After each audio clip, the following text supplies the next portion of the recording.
नमस्कार दोस्तों, स्वागत है आपका आज की न्यूज़ में। तो दोस्तों, आज सरकार के एक ऐसे कदम के बारे में बात करेंगे जिसका विपक्ष ने हर कदम पर विरोध किया। मोदी सरकार जब इस कदम को उठाने वाली थी तो विपक्ष ने हर संभव कोशिश की कि किसी भी तरह से इतना बड़ा सुधार न हो पाए। हालांकि उसके राजनीतिक कारण ज़्यादा थे, लेकिन चलो कोई बात नहीं। अंत में मोदी सरकार ने अपना सारा दिमाग और साधन लगाकर इसे पास करा ही लिया। मैं बात कर रहा हूँ जीएसटी बिल की। तो आज जो खुशखबरी सरकार की तरफ से आई है उसने विरोधियों के सारे दावे ध्वस्त कर दिए हैं। दरअसल सरकार की तरफ से ये बयान आया है कि पिछले महीने अप्रैल 2023 में जीएसटी कलेक्शन ने एक नया रिकॉर्ड बना डाला है और आंकड़ा 1,87,000 करोड़ को पार कर गया है। ये आंकड़ा अब तक का सबसे बड़ा आंकड़ा है। सरकार के अनुसार अप्रैल 2023 में सीजीएसटी 38,440 करोड़, एसजीएसटी 47,412 करोड़ और आईजीएसटी 89,158 करोड़ रुपए रही। इनमें 34,972 करोड़ रुपए आयात के माल पर एकत्रित भी हैं। मतलब ये हुआ कि इस वर्ष अप्रैल में पिछले वर्ष अप्रैल 2022 की तुलना में 12% ज़्यादा कलेक्शन हुआ है, क्योंकि पिछले साल जीएसटी कलेक्शन 1,68,000 करोड़ था। वित्त वर्ष 2022-23 में कुल टैक्स संग्रह 18.1 लाख करोड़ था, जो पिछले साल की तुलना में 22% ज़्यादा है। इस बयान और इसमें उपस्थित आंकड़े बताते हैं कि सरकार की नीतियां आर्थिक रूप से देश को सही रास्ते पर ले जा रही हैं। अगर राज्यों के हिसाब से देखें तो सबसे ज़्यादा कलेक्शन महाराष्ट्र से प्राप्त हुआ, जहां से ये आंकड़ा 33,196 करोड़ रहा। दूसरे स्थान पर कर्नाटक रहा, जहां 14,593 करोड़ रुपए जीएसटी के रूप में प्राप्त हुए। तीसरे नंबर पर गुजरात 11,721 करोड़ और चौथे नंबर पर तमिलनाडु 11,559 करोड़ के साथ रहा। पांचवें स्थान पर उत्तर प्रदेश 10,320 करोड़ जीएसटी प्राप्त करने वाला प्रदेश बना। जीएसटी कलेक्शन में इतनी अच्छी उछाल अर्थव्यवस्था की मजबूती को दर्शाती है।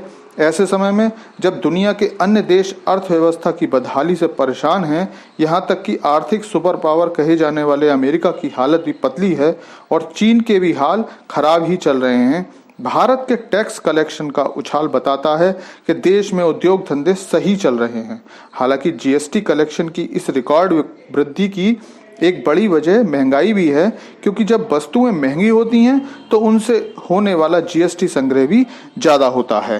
दोस्तों, 30 तारीख के अपने वीडियो में मैंने आपको बताया था कि किस तरह भारत के प्रतिनिधि प्रतीक माथुर ने यूएनएससी में 5 स्थायी सदस्यों को खरी खोटी सुनाई थी और उस स्पीच के बाद उसका असर साफ देखा जा सकता है।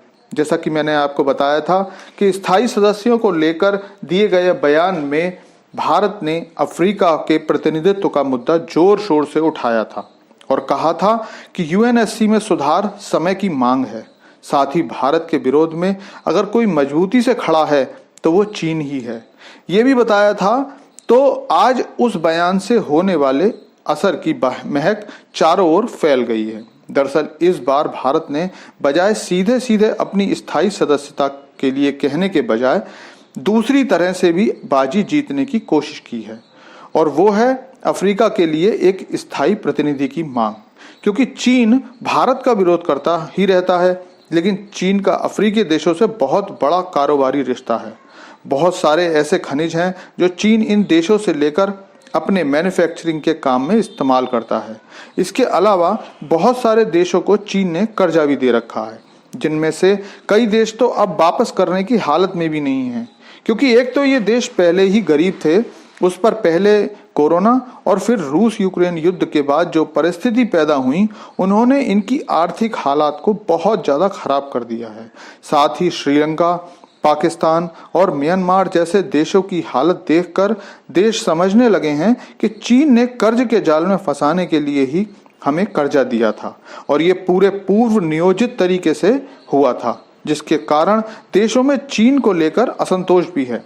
अब अगर चीन फिर से यूएनएससी विस्तार का विरोध करता है तो अफ्रीकी देश नाराज होंगे, जिससे व्यापार प्रभावित होगा, और अगर समर्थन करेगा तो भारत को मनचाही मुराद मिल जाएगी।